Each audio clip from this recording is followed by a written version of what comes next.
pirma treniruotė po to, kai dariau pirma bėgimų treniruotė, po to, kai dariau VO2 max testą ir kitą dieną dar kitą dieną užsakiau, pirkau konsultaciją gydytojo ir 60 minučių aiškinomės, kas man buvo įdomu ir sudėliojom treniruočių grafiką savaitinį, kuris atrodo taip. Pirmadienis bėgimas pulsu 142-146, 40 minučių laiko. Tai kad būtų ne mažiau 40 minučių tokiam pulse bėgimas per vieną treniruotę. Tokiam pulse širdies ritmas. Antradienis karate treniruotė, tikslas širdies pulsas 167 arba daugiau, ne mažiau 30 minučių. Tai jau bandžiau su laikroduku. Šiandien tik nusipirkau krūtinės diržą. Pirmą kartą ir išbandžiau jį. Tai antradienį buvo karate kojų treniruotė, tai aš jau anksčiau pastebėjau, kad kojų treniruotė mažiau išeina apkrovos pasidaryti savo. Tai šitokiam pulse tebuvau tik 2 minutės pagal laikrodį. Ir tai buvo pats galas treniruotės, kai reikėjo daryti atsilenkimus, labai daug tų atsilinkimų, kol žinot, baisios treniruotės. Tai tik tada, tai va netgi 2 minutės kilnojom galvas aukštyn žemyn su kūnu. Tai va, tada trečiadienį tada salė, nes aš noriu kojų raumenis pasigerinti, kadangi kūno analizės testas rodo, jog mano kūno raumenis ištobulinti nuo virš normalios ribos išskyrus kojas atsilieka. Tai reikia susimti kojas daryti. Trečiadienį salė kojas ir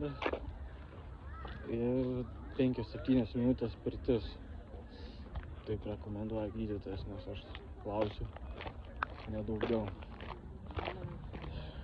Ketvirtadienį vėl bėgimas 40 minučių, ne mažiau 40 minučių širdies ritmas, kad būtų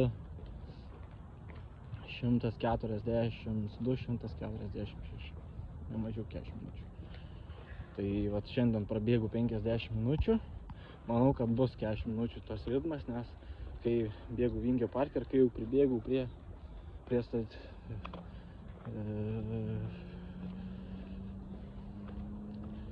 dainų slėnis, kaip vadinasi tas ratas. Iki rato, kai pribėgau, tai rate bėgu tikrai gan 90% laiko, 95% laiko bėgu tam ritme, kokio reikia. Gale įsijungia pradžiai su podcastu bėgu, o po to įsijungia netyčia. Kai reikia sekti ritmą, tai patogu, nes per ausinės girdi, kai nereikia žiūrėti telefoną, tiesiog girdi, kai ką kalba ir žodžiu. Tai va, tai penktadienis, trečiadienis kojų, trečiadienis kojos, ketvirtadienis tai būtų karate ir vėl tikslas 167, tai vat šiandien yra penktadienis, tai kitą antradienį su diržu būsiu ant krūtinėse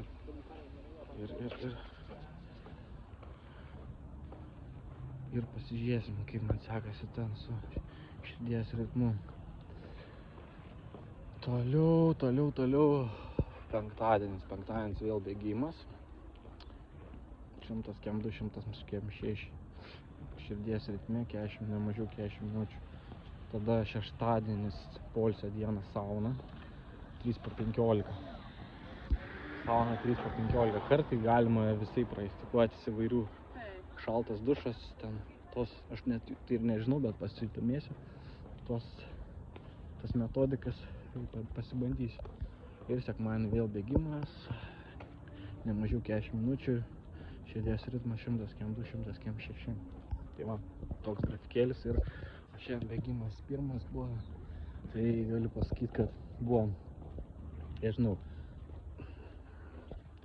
maistas nebuvau taip pavalgęs gerai, pusryčių nevalgiau, ten pietus tokie ankstyvi kaip pusryčiai ir tada ilgą laiką nieko nevalgiau ir jau bėgiau, tai bananus vis valgiau, tai bėgimą.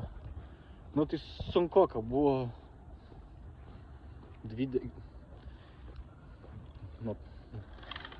gal nuo 20 iki kokios 28 minutės kažkas tokio. Ne, nuo 23, sakykime,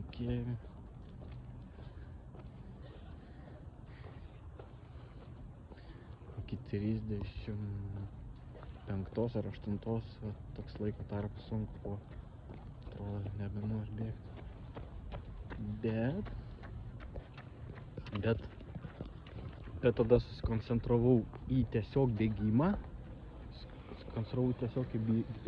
pajaučiau tą širdies ritmą, nes per ausinės girdėjau, kad praktiškai nebekrito žemiau, kas man nebuvo nesinorėjo, nebekrito žemiau, krito biškį aukščiau.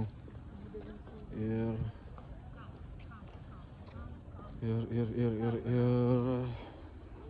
ties,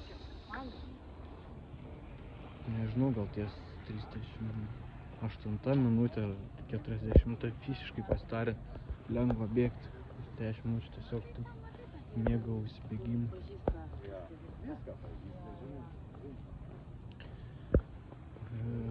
Liuks faina, kai nepasiduodi ir nugali savo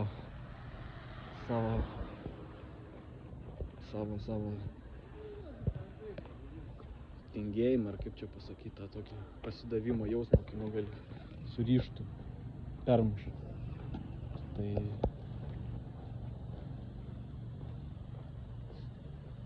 visiems linkiu permušti šitą barjerą kuo dažniau.